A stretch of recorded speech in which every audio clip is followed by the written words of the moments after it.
Yes,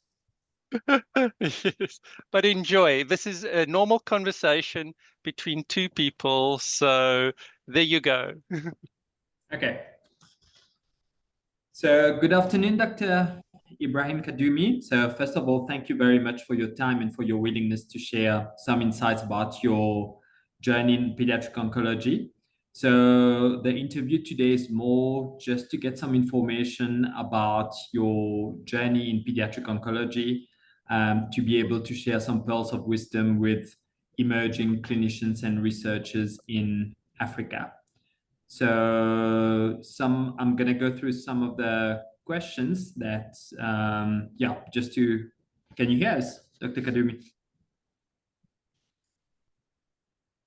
Okay. Yeah. So I wanted first to start by asking you, so if you could just tell us a little bit about yourself and how you got into pediatric oncology and what made you choose that specialty. Okay. I liked pediatric oncology when I was a medical student. I liked the clarity of the field. It's either you have cancer or either you don't have cancer. You know, there is a lot of conditions, can be sometimes, oh, you may have pneumonia, you may not. You're coughing, your eardrums are red, you may have otitis media. Your leg is bruised, you may have a fracture, hair fracture. In cancer, I felt things are very, very clear. You either have cancer or you don't. So that's something fascinated me about the field. The other thing that fascinated me was it was really well structured, which means in a way injustice and equity. Like leukemia protocol, I worked in Jordan. That's where I started treating leukemia as a resident, for example. There was a protocol, 1 or 2 or 3 pages, but we knew every patient, rich or poor, VIP or not VIP, will get this protocol. So for me, that was like a good thing. It's really felt like equal and structured. The third thing that I liked is and maybe it's the most important, I don't know, is really the reaction of the patients and the families, especially the young teenagers. You think these young teenagers who have all these dreams and all their lives planned ahead of them will just get enraged for having cancer and their life is getting cut short, especially when it's terminal. It's amazing how the best of the people comes out when there is cancer. And they start having amazing dignity. In fact, many of them start worrying about their parents and their families, and instead of their worrying about themselves, they start planning for their parents. They just have it with amazing dignity and courage, and their parents also. So you know how they say any adversity can bring the worst or the best of people? I felt cancer brings really the best of people.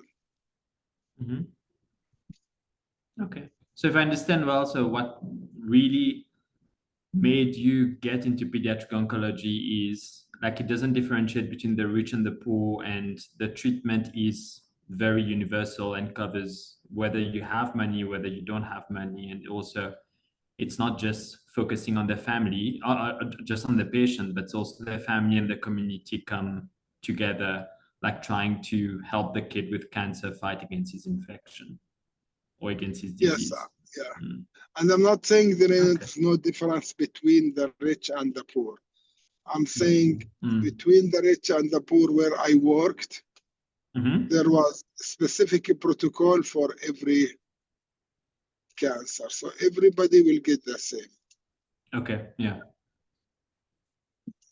And for how long have you been practicing in pediatric oncology now? I started, I would say, 1999. That's when I joined as a pediatric hematology oncology fellow. So my first year fellowship was in 1999. Okay. So it's been almost 25 years. And if you have to look back, so what would be some of the highlights, like top 3 of your career so far? Children, patients. Okay. Sorry, repeat the question. No, I mean, like in terms of your your experience over 25 years in pediatric oncology, if you have to look at like 3 maybe big instances which were really memorable for you, what would that be? Really memorable for me. Okay. From career-wise. From career-wise, yes. Yeah. I feel it was a combination of hard work and luck. So the main first one was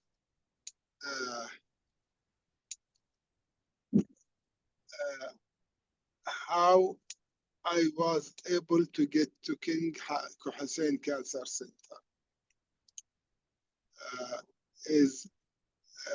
Because I was doing my fellowship in Charleston, South Carolina, and I extended my, and in fact, I was doing PhD program, okay, at the same time.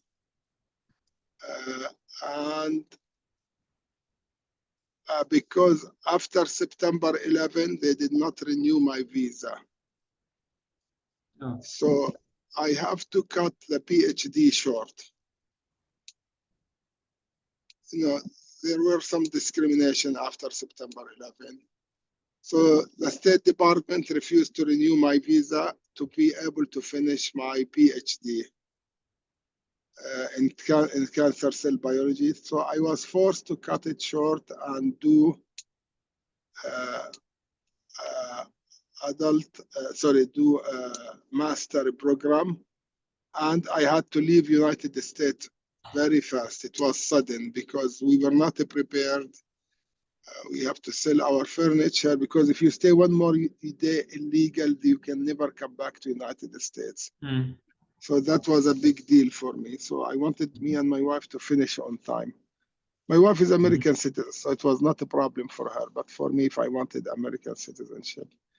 So we were trying to finish on time. So we were able to change the PhD to master program. And I was devastated because I was really having big dream about having PhD and getting a good job and maybe staying in United States. So I was angry and concerned. But subhanallah, you know, in our religion, it says, وَعَسَى أَن تَكْرَهُ شَيْئًا وَهُوَ خَيْرٌ لَكُمْ. You may hate something and it may be the best for you.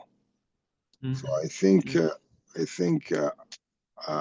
Allah was watching over me because that was the best thing happened to me. And I tell people discrimination can be a really good thing sometimes.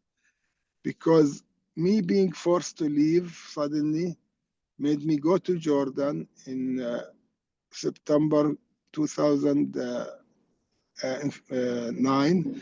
In fact, I went to Qatar first, Al-Hamad Hospital at Doha for a locum position, and I almost signed with them. But subhanAllah, again, God was watching over me. The King Hussein Cancer Center called me. They said, you're Jordanian American graduate, the CEO. His name, Samir Khlef. God bless him. He was the second best thing that happened to me. He and King Hussein Cancer Center. He was visionary, amazing human.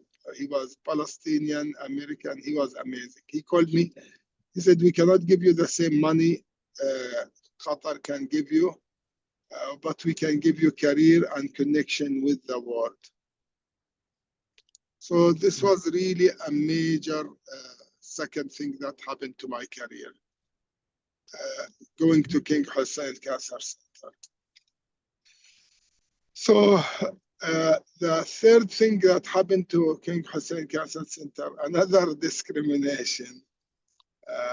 My boss had my chairman, which was amazing person, Mahmoud Sarhan, and the CEO had this great idea that we're not going to wait 20 years to improve cancer care in Jordan.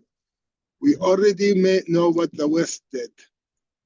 The West was MDC, multidisciplinary team, protocol guidelines. You cannot treat every patient different according to your mood of the day.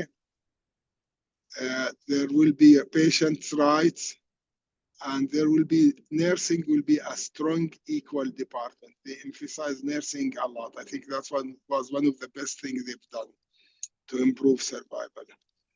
And sub-specialization. No more, I know everything. You focus on one or two diseases, and that's what we will do. And we really objected. I'm one of the people who wanted to treat everything and cure everything for different reasons, but many of it was self-interest, because when you treat everything, you are more successful in a private practice and you make more money. So we fought it because we wanted to make more money in the private practice when we leave. That's how we were thinking. But they were good. They insisted on it. And that really was amazing success because it helped a lot. However, also they took it an extra notch because I was given what everybody thought the worst case, brain tumors and retinal. They had the worst outcome. They have the worst survival. And even if you survive, you have the worst long-term complication, retinoblastoma and brain tumor. And I fought, and my boss said, it's not democracy. You're the most junior. You're going to take it regardless. It's yours. But he said, I'll promise you two things if you promise me one thing. So you can succeed. He said, if you want to succeed, you need three things. You need personal motivation, you need institutional support, and you need international support. He said, I just want you to promise me one, and I promise you 2 and 3. And he was really honest. He gave me a lot of institutional support, and he connected me with big hospitals in Finland, in Europe, in the United States. But the main 2 hospitals that really made my career were the Sick Kids and Eric Buffet for brain tumors, and St. Jude Hospital, Matt Wilson, and Carlos Rodriguez Galindo for retinoblastoma. They were there for us on a daily basis, and they helped us with every patient. When we started in Jordan, 38% of the patients with retinoblastoma died. And the inoculation or removing the eyes was 92%. Now it's equivalent to the West. Mortality less than 5%. And inoculation, I forgot the numbers, I can't send you the paper, but it's equal to any country in Europe and United States. In fact, it's better than the most. When we started in Jordan, we had only chemo and radiation. Now the team in Jordan have chemo, radiation, cryotherapy, laser therapy, intra-arterial therapy, intravitreal therapy, and other therapies. So it's as good as any hospital in the world, if not better. So, and I talked a lot about this because a lot of junior people talk about access to papers, help me write paper, help me treat patients. I say the most important thing, I told you a few major things or turning points that made an impact on my career, but really the number one, having a good mentor. I cannot emphasize having a good mentor. I had really, unfortunately, I did not have good mentors till I moved to King Hussein Cancer Center. And they were international mentors, and of course, some of them internal, Dr. Khlef and Dr. Sarhan. But I cannot emphasize to any person the importance of having a good mentor. And a good mentor is a person who makes your priority more important than his or her priority, not someone who just wants you to help you write a paper. And I really believe that's what made my career. If you look at my career, I graduated from less than an average medical school, Syria, Damascus. I did my residency in a community hospital. And I did my fellowship in a really less than average or average university, Medical University of South Carolina. So my career should have been very average at best. It became a good career really because I chased mentors and I stuck to them. I latched onto them. I did not shy to share cases with them and ask for help. And asking for help is really a good, important thing. People shy to ask for help.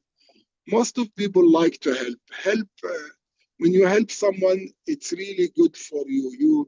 You get a good spiritual exercise. You get a good physical exercise. You get a good boost of endorphins and hormones. You feel you complied with your faith. You feel you complied with your humanity. So most of people are eager to help. So don't hesitate to ask for help. The worst case scenario, people will say we don't have time. Okay. So I think you bring up the important point about having a good mentor, someone that you gel nicely with, someone that is going to be there when you ask for help. But also, as you pointed out, like if you don't ask for something, the answer is always no. So it's always important to reach out and ask for any advice. And especially in the pediatric oncology community, people are always willing to help everyone around. And but not only medical advice. Mentorship also is about building character. Like half of my questions were, this chairman is very difficult. He doesn't like what to do. What should I do? No, and the advice will be, do not fight. Fight will not help at any way. Just take one step. I took one step, did not work out. Take another step. I took another step, it did not work out. Took another step, put his name on a paper. Maybe that will help. So the mentorship should be, and the questions should not be only about papers. Ask about character building and how to deal with difficult people. I mean, there is a book I really like a lot, How to Win Friends and Influence People. By Dale Carnegie. How to Win Friends and Influence. It's an amazing book, how to succeed in life and in academia. And it really, for me, the mentorship is not only about paper and science. That's secondary. The most important is building a character, because if you have a good character, everything else can be delayed a little. If you don't have a good character, nothing will happen eventually, and people will not want to work with you.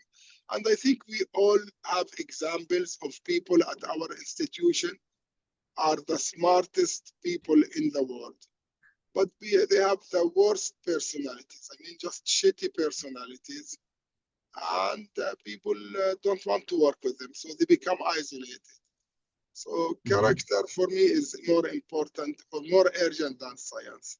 I'm not saying be nice, but be stupid oncologist, then you're useless. Yeah. So finding the nice balance between character and also science.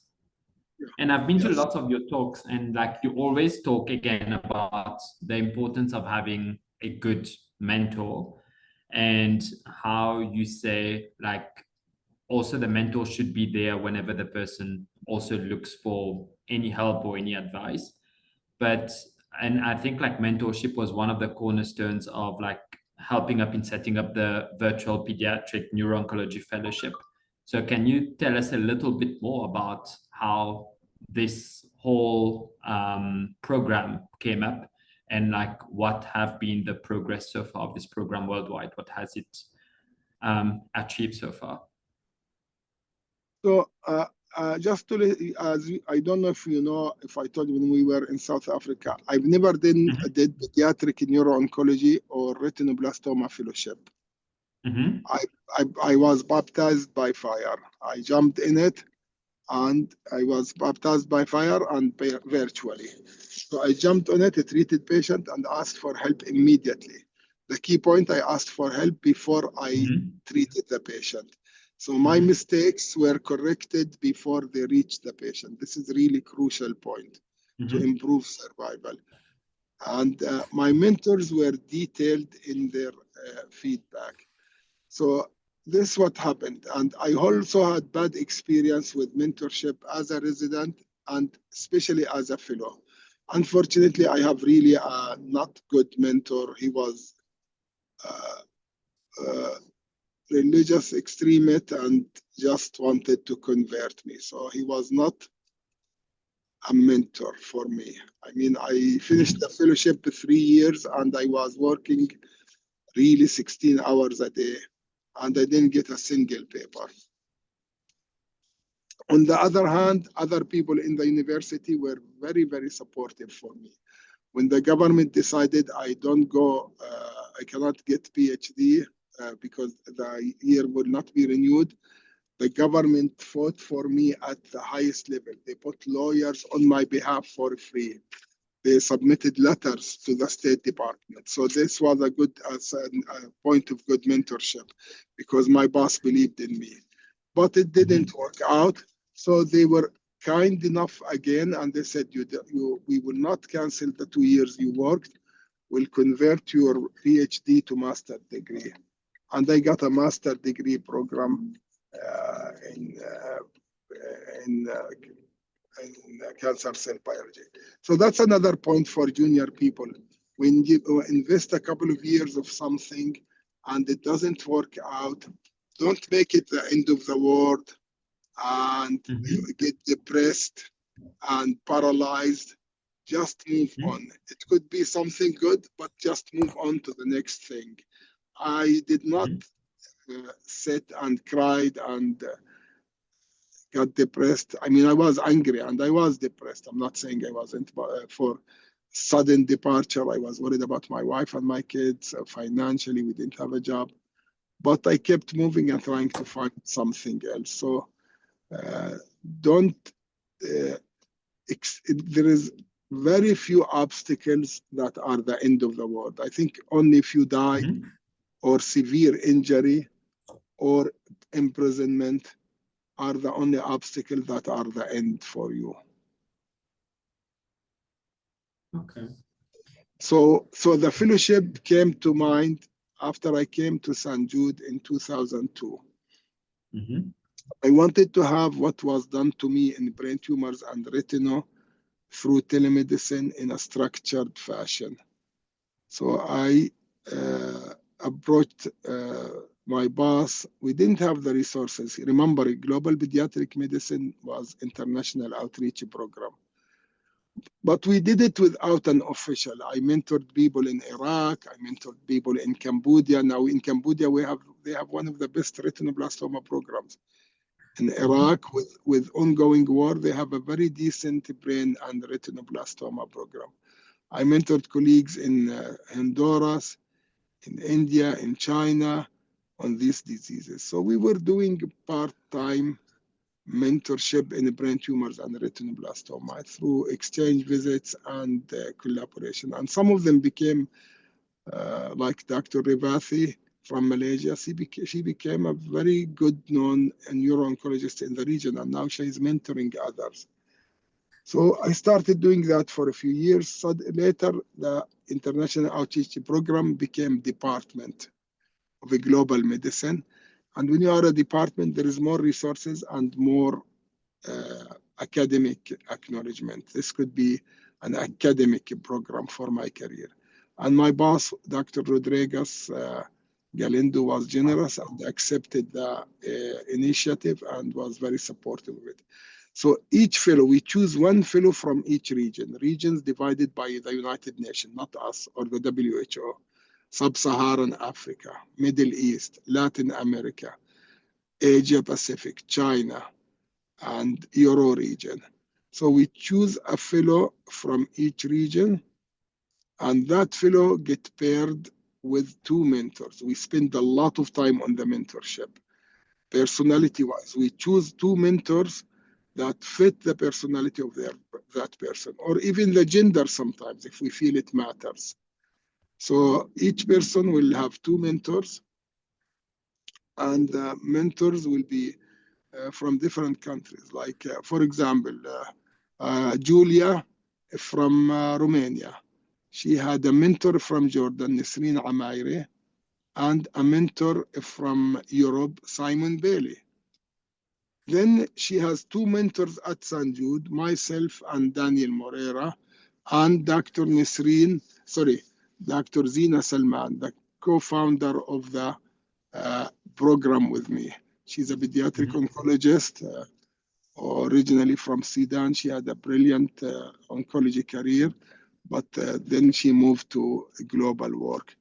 And she helped me build the program. So each mentor, each fellow will have, if you count on it, 5 mentors, taking care of their well-being, mental health.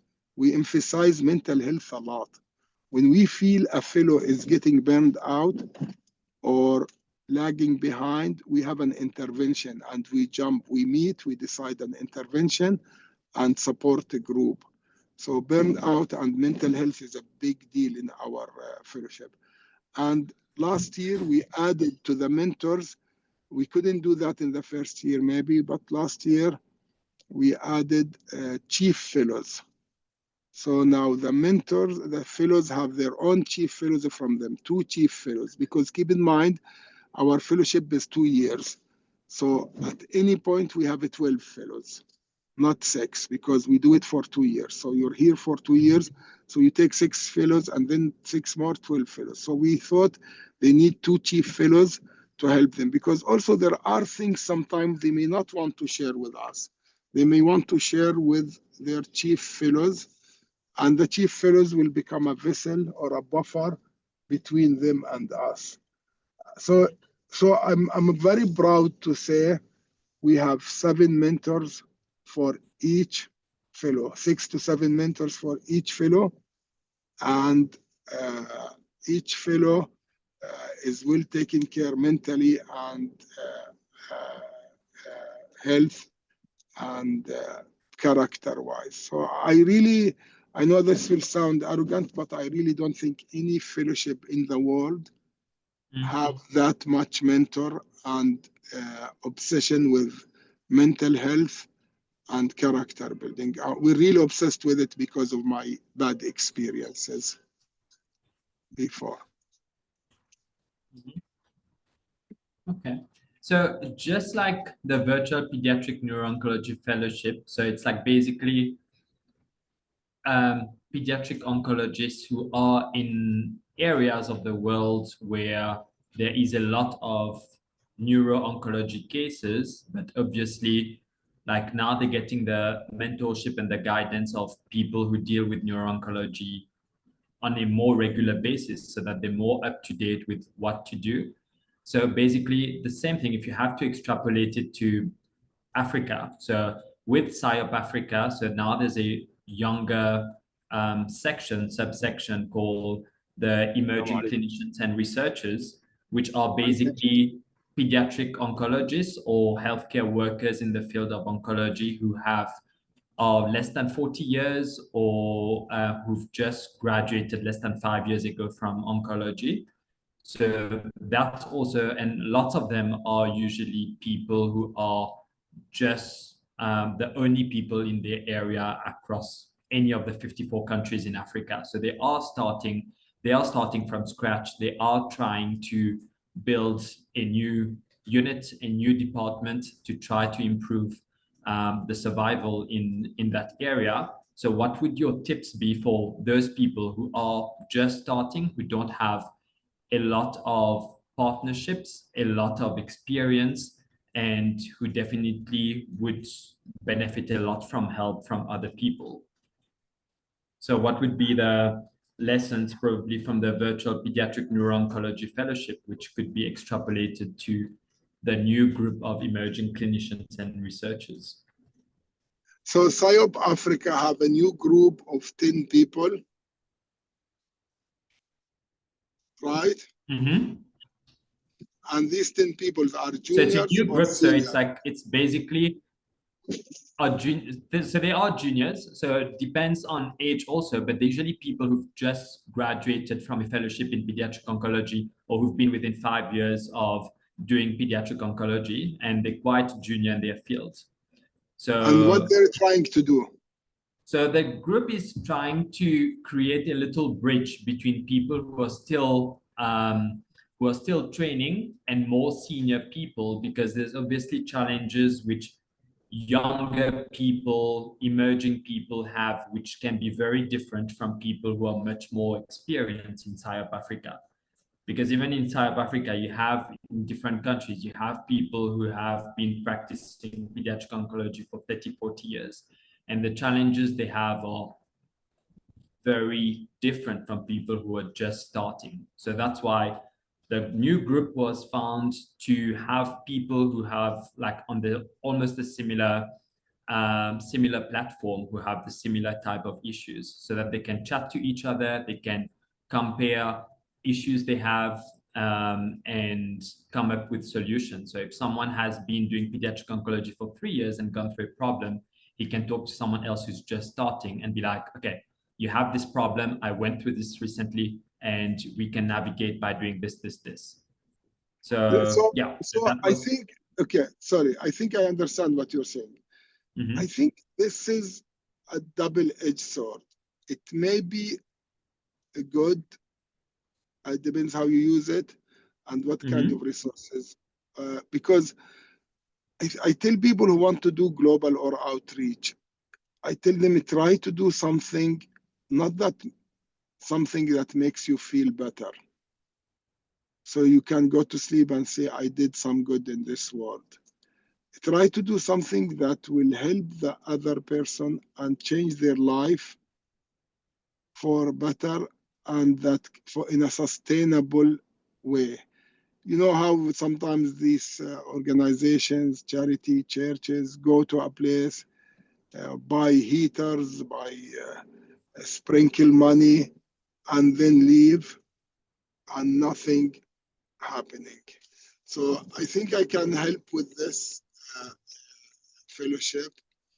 I'm willing to meet with this group on a regular basis. I'll give you some ideas, but if you want, I'm willing to meet with the group on the regular, because I think it has a great potential. And I think we can help, because I think you may know already 3 of our virtual fellows. Sub-Saharan Africa is a big region for us, and we're trying to invest a lot in it. The neuro-oncology program. 3 of our virtual fellows are from Sub-Saharan Africa. Ernestina from Ghana, Rachel from Uganda, and Thandika from South Africa. So we have 3 fellows. This can be a nucleus and also can help with mentoring. That's one thing. And I think SIOP need to be more serious about this initiative, because SIOP have these initiatives for the last 30 years, but frankly, I don't see they make impact. They look nice, they get reported. We did this initiative, we brought 10 people to attend SIOP conference, but I don't feel they really have a major impact. I always have this philosophical question with my kids. If you have $1 million and you have 1,000 family, would you give each family $1,000 that will give them food and hygiene products and water for a week or 2? Or would you take this million and give $100,000 for 10 families. They buy a house, they buy a car, and you help them have equipments to suturing machine, sewing machine, or a small farm. Then they are sustained for the rest of their lives, and they don't need anyone, and in fact they help others. And my kids always choose $1,000 to help 1,000 family because it sounds good. It makes you feel better about yourself. You helped 1,000 family, and you don't have to worry about a child going to hungry, to sleep hungry. The concept of helping only 10 families and leaving 990 unhelped makes them very uneasy. I choose the second approach. Focus on 10 families and give them everything and make them get out of poverty forever. And these 10 families start helping other 10 families, hopefully, and take other people from poverty. So I feel SIOP approach is the first approach. Give 1,000 to 1,000, and then nothing happen after. So for these 10 people to succeed, as I said, I'm willing to have multiple meetings with them online or in person when we meet at SIOP. I really think they have, as I told you, my boss told me you need 3 recipes, right? For academic success. Remember what he told me? Personal motivation, institutional support, international support. So you have 10 people who are very clearly personal motivated. That's very important. Second, you need to make sure they have institutional support. Because if there is no institutional support, I'm going to bring this junior to mentor him. No, you cannot. We don't have housing. Find housing from your money, or let her stay in your house. International support. SIOP does not provide international support in a sustainable way. SIOP provides you, in my opinion, the key to know people internationally. But I think SIOP needs to move to have a structured mentors pool like we do. Like in brain tumors, we have about 30 neuro-oncologists as a mentor pool who are dedicated their time and they're willing to be chosen. And we choose them accordingly. And frankly, there have to be some funding. If these people, like our fellows, spend a month with their mentors every year. So they spend 2 months outside. We send them to bond with their mentors and see also how neuro-oncology is treated outside the world. And we also fund their mentors to go and visit them and advocate with them for they go meet the CEO, meet the chairman. That's why it's important for Sandika to have a protected time to do neuro-oncology. If she does not have a protected time and we keep giving her leukemia, lymphoma, which is not happening. Sandika have a great boss, but just using her as an example because she's a success story, then she will never be a neuro-oncologist. So what you're telling me, this program has a great potential to be something amazing and even have maybe more impact than the virtual neuro-oncology because it has the potential to work on all oncology. And with SIOP Cloud, it has the potential to do so much good. More than a fellowship, it's a society. So basically, it's trying to recruit people who are still in the budding phase of their career, who are just starting in pediatric oncology, and to try to find out like what challenges they have and also what success stories they have, so that they can share it with other members of the similar age group or similar amount of experience across Africa, so that like it's a nice platform. That's what I mean. You did not say fellowship, and you did not say mentorship, but you were talking about mentorship. You're talking about someone who just finished fellowship. You connect them with mentors who know more than them. You did not use the word mentors, but that's what you were talking about. I really think this has a great potential if you make it with a clear structure and the clear objectives. I mean, it's nice to have a society, but really societies don't, I don't know, that's my personal opinion. Whenever I go to attend SIOP, I'm happy. I meet so many people. But if you ask me what did I achieve, I'd have no answer. Well, I think this group should have a mission and a vision and try to secure some funding. You don't want just people, you don't want it to be a therapy group. Oh, I'm having this problem. You do not want it to be just a therapy group. Okay. Yeah, so we'll definitely be in touch about this. And like, yes, so pediatric oncology also, as you know, it's like always evolving, always changing. So for you personally, like, how do you keep up to date with everything that's happening around in pediatric oncology? So it's very interesting, and thank you. This is really very interesting. My chairman, Mahmoud Sarhan, he told me something that it's really fascinating. He said, when you're in a big academic institution like St. Jude or Harvard, you really don't need to read a lot in most of the time. He said, you learn by diffusion.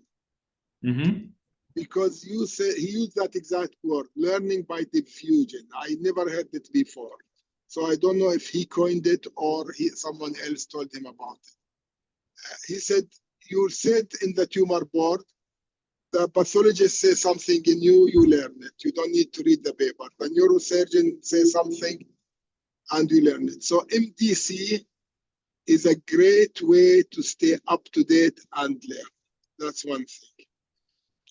Also, the second thing I do is I really sign myself up for a lot of journals to be a reviewer. And this forces me to read the literature because it's really hard for me now to find between family, between work, and between the fellowship. You know, a lot of the places, when you have a fellowship program of 12 people, the fellowship director is expected not to do anything except the fellowship because it's a lot. You're a father or a mother for all these 12 kids. But I'm still very busy clinically and I still have a lot of global work and I have 4 kids. So I use these strategies to read because when you read a paper to review it, you're really forced to read it carefully. So that's one way. And also one of the things I learned from my father, and it really helped me a lot of in my life, never be shy to ask and say, I don't know. Ask people. So I'm really always asking my friends about cases because I see it more effective and frankly less time consuming. And instead of me doing literature search and reading many papers, I can just go ask one of the colleagues, what's the treatment for sonic Hodgkin P53 medulloblastic? And then I learn something. So I gave a long answer, but in summary, I try to learn by diffusion, by attending tumor boards, active participation in them. Ask why. When someone say give this, ask why. You learn a lot.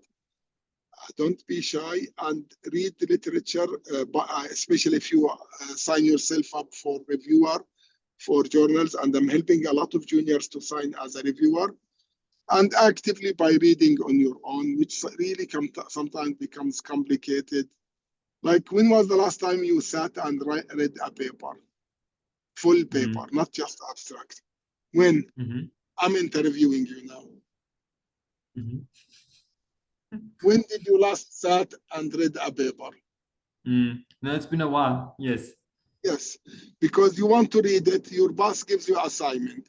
Yes. Then next week you will say, I read it, your 2 patients relapse. Yeah. You cannot. Then you want to read it, then your wife say, I need this. This is a weak soccer league. But when you have a review, you have a deadline, and you have a commitment to a journal. You worry about them removing you if you're not compliant. That forces you to read. Okay. So a funny analogy is at Baragwanath Hospital, where Thandeka is working. So the term that you're saying about diffusion, the term that people use that side, because you have so many patients around, so you're always talking about things, is the term they use, osmosis. So you just like walk in one of the corridors and you learn by osmosis, because people are always talking about things. You're always listening and hearing what people are talking about. Yeah, so it's very similar to the diffusion part. And if you had to personally look at probably at the last few years, what would be like maybe the latest advancements in pediatric oncology that like are very exciting for you, that maybe like 20, 30 years ago you thought like would never happen, and like now is something that is happening or will be happening quite soon in oncology? Really, I'm biased. I think it's really the virtual pediatric fellowship is, I think once we publish our first paper, and in 5 years, when our fellows reach a critical mass, in 5 years, we will have 40 fellows graduated, and they will be in every country, multiple of them, and they will be ambassador. And when we publish our paper and follow-up paper, I think people already trying to imitate it. At St. Jude, the surgeons started a hybrid fellowship based on our fellowship. We're talking about a similar fellowship for retinoblastoma, for radiation oncology, and for survivorship. Because for surgery is more complicated, but he really did a good job making it enough physical exposure. So I really think, like for example, it's the more I talked about a lot the mentorship, but the education is really very valued for us. Like the fellows keep a log of their cases. We are very strict. They keep a log of every case they see, and we make sure they see all pathologies. And if they don't, we supplement it. We have a case bank, or from each other. Like if a fellow have an ATRT case, I will say, oh, that's amazing. Share it with the fellows, but don't give them the answers. So we put a lot of them. They really like surgeons. We make them have a case log to make sure they saw 3, 4 medulloblastoma, 2 metastatic, 2 non-metastatic, 3, 4 ependymoma, 3, 4. So it's very important to make sure people have a structure, that a path, that by the time you finish, this is what you're expected to do. I feel I digressed from your question. Can you repeat it again? Sorry, I feel I digressed a little. No, you didn't digress. No, I was saying like what was the latest advancements in pediatric oncology that you find quite exciting? But obviously, like setting up a virtual pediatric neuro-oncologic fellowship from scratch is a huge achievement on its own. But apart from that, I feel it will really take over and a life of its own, and a lot of people will simulate benefit from it. Yeah. I'm sorry. I know you may be expecting a neuronavigator, targeted therapy. No. One of the things I'm really excited also, you told me one thing, but another thing I'm excited about is the interest in global work. There is a huge interest in global work, and I think that will shake up things. My only concern is that sometimes when something becomes successful, it attracts corrupted people or people who are not good, who want it for the wrong reason. Because many people who do global work do it just to travel and feel good about themselves. You know, and I'm from a developing countries. They come to us and we treat them like celebrity, red carpet. We take them to see Petra and they feel good. It's very good for your mood and ego. So I'm excited about the global work, but I'm very worried. If it's not controlled and regulated, it can cause more harm than damage. And I was lucky to read a book. My boss recommended it for me at St. Jude, Dr. Raul Ribeiro. He's the one who really believed in me and who brought me to St. Jude. He was one of my mentors. I didn't mention him because he didn't mentor me in a disease specific, but he mentored me personality-wise. He's leukemia person, so we don't interact, but he shaped my personality a lot because we interacted a lot. And one of the amazing books he recommended for me when I first came to St. Jude was The White Man's Burden. It's not the White Man's Burden poem. That one is a racist poem. Talks about how the white man saved the world, cured leprosy, cured smallpox, yellow fever. So it's okay if there was a few genocides here and there. No, this book is really has nothing to do with that, because a lot of people avoid this book. I avoided it because I thought it's a follow-up on the poem. But this book is really talks about, the subtitle is what speaks it all. He says the white man's burden and how the West wasted $1 trillion, not $1 billion, $1 trillion over 50 years in developing countries and caused more harm than benefit. Are you listening? Yes. So the white man's burden and how the West wasted $1 trillion over 50 years in developing countries and caused more harm than benefit. And we don't want to mention countries to avoid offending others, but we all can think of 5 to 6 examples of countries who are receiving billions of dollars of aids, and all what they did just failing. Every year they're worse than the year before. So that's my main concern. I'm excited. I think global work is maybe more important than virtual fellowship. Maybe mentioning the virtual fellowship was a little arrogant, but I'm biased towards it. Global work interest, but you start feeling it. People say, a lot of people, when they ask me about the global work, the first question they ask me, do you travel a lot? I like to travel a lot, and it really bothers me. It shows that people don't understand. I think with telemedicine, travel is needed less, and we showed that in our work in telemedicine, and everybody showed that during COVID. The world did not stop during COVID. In fact, telemedicine became a big thing. And one of the countries I've been helping for more 12 years, Cambodia and retinoblastoma, they have the best program in the region. I did not visit them a single time. Not that I don't want to, I want to, but I didn't have the time so far, and I didn't have the need because they were doing great with the resources. That doesn't mean there was no visitation. They visited us, one of the ophthalmologists, they visited other places, and also some experts from ASH visited them for other diseases. But for retinal, not a single visit from the ophthalmologist visited us and visited another hospital. And in fact, when in the global work, I prefer that the money spent on the locals visiting the region more than anything else, or the local visiting the developed world, the United States or the West. But I'm one of the people who believe that the global work should now become regional work. And you saw that in Africa. I'm trying to have Thandika, Rachel, and Ernestina become a small neuro-oncology society, and they will help Africa. And I hope in a few years they will kick me out and will say, we don't need you. We're good on our own.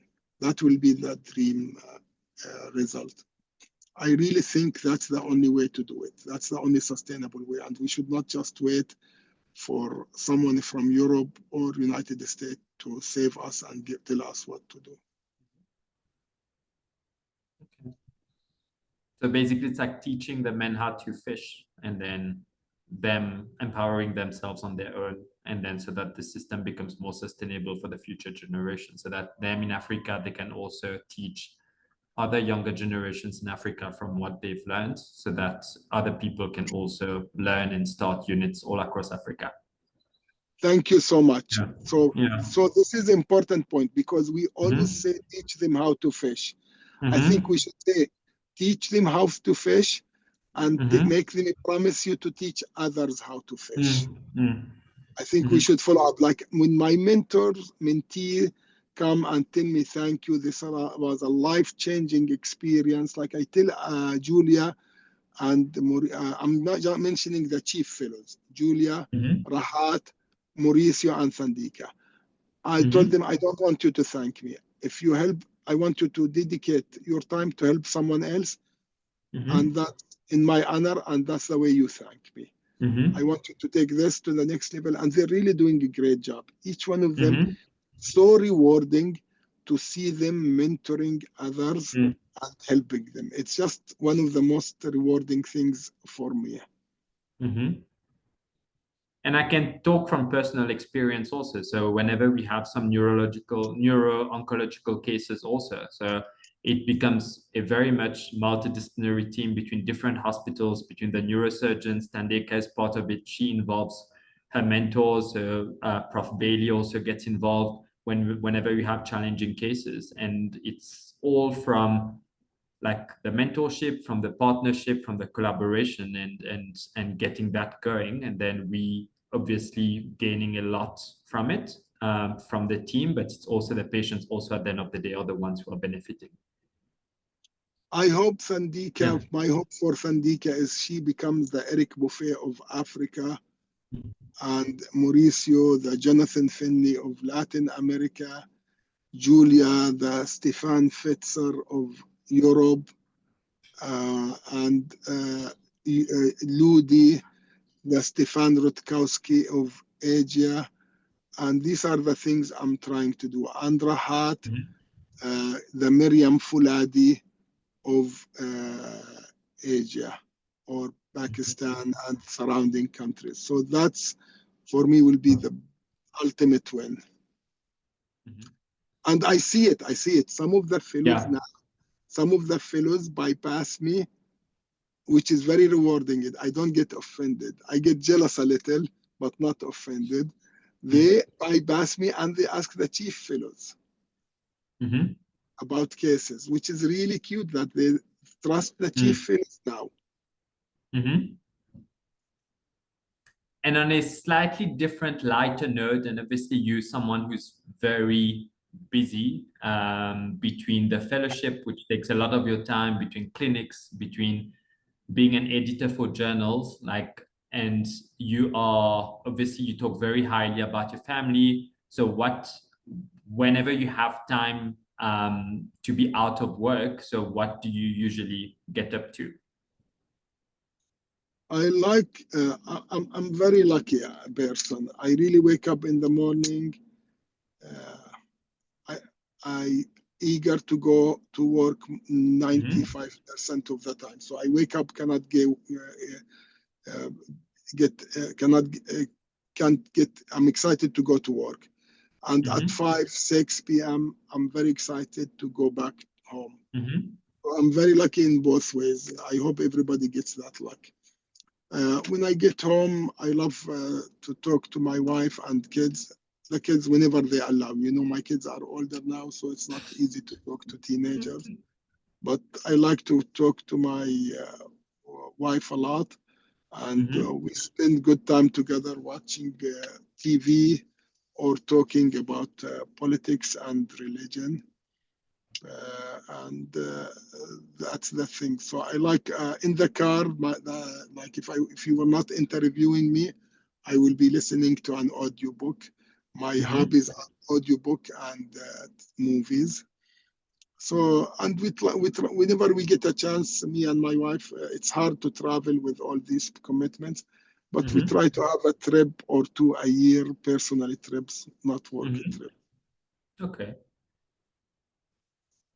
And so what would be your advice for the younger generation of healthcare professionals in pediatric oncology, of like how to try to make sure they have a well-balanced life, and also at the same time try to ensure they have personal growth, and also to how to network? Okay. So I will tell them this in few advices. The first thing, your mental health is number one. Mental health and well-being. Take care of yourself. If you're not doing good, nothing else will do good. You will be a burden or even on your family and friends. Mental health and well-being. Second, you focus on your family. Unless there is a patient, you get called for a patient that's dying, your family should come first. And when you leave your family because there is emergency, not because that patient is more important than your family, it's just more urgent. So your family should always come first before anything else. And the third thing is choose a couple of mentors and latch onto them. Choose carefully. And if you don't like the mentor, switch. Choose a couple of mentors and latch onto them. The fourth thing is to choose a niche and hammer it. Be very patient.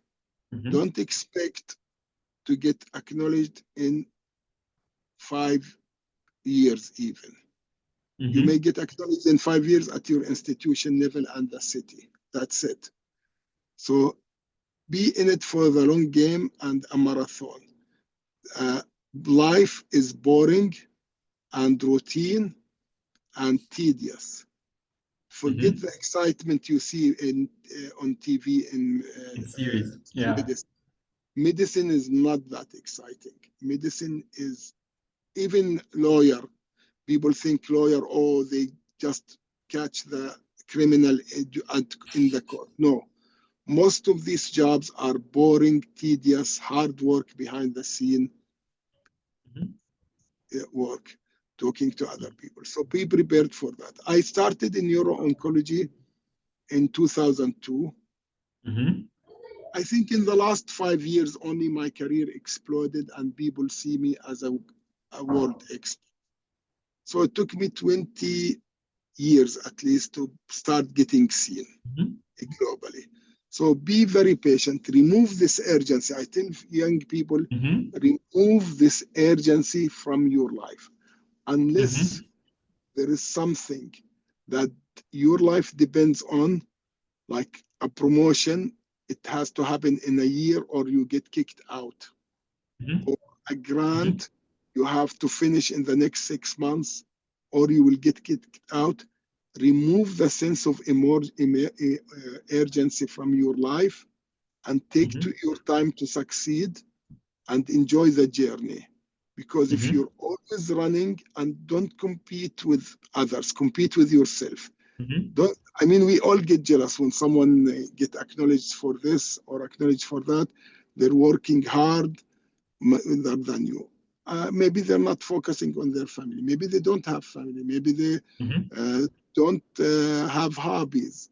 Is that what you want? So don't compete with others, compete with yourself, but really take the urgency. Unless you really have to have urgency, you'll be fired if you don't finish a grant or a paper. Then you have to drop everything and do that. And I did that a few times. But take the urgency of your life. I enjoy the journey and take your time. You will be acknowledged eventually. If you keep hammering, be like the water drop, not the hammer who just hits the rock and destroy it. Be the water drop that goes slowly and then you split the rock. Okay. No, thank you very much for that. Like, I think it's very important to know that like everyone has a goal and it takes time. So it's about staying motivated, having the right people around you, and just enjoying the journey, because it takes long. It's not an overnight success. It takes long to get to where you are. So yes, thank you very much. So I think that would be the end. Do you have anything else you would like to add, Dr. Qaddoumi? No, sorry, I was driving, so the photo was not always there. So I wanted. No, that's fine. That's fine. No, but yeah, but thank you very much for your time and all the insights. I'm sure, like when this gets shared with all the other budding healthcare professionals in pediatric oncology, there's a lot of things they're going to see in all the pearls of wisdom that you shared that would echo with what they're going through or what they're going to be going through, and it's definitely going to be very helpful and yeah, very useful to lots of people in the same shoes as me. So thank you very much for your time. And yes. Can you share it with me when you're done? Yes. No, most definitely. Yes. Okay. And we'll be in touch. Yes. Ibrahim, from my side, thank you very much as well. You've been very gracious with your time and your personal insights. I was smiling a little bit because I wish I had learned these things much earlier than I did. Me too. Me too. So I hope now that Angidi hears these things, that he already practices this to the people that's following him, that we don't have to wait 20 years to see the fruit. Thank you both. I really appreciate it. Thank you very much once again. Thank you. Bye-bye. Bye. Thank you.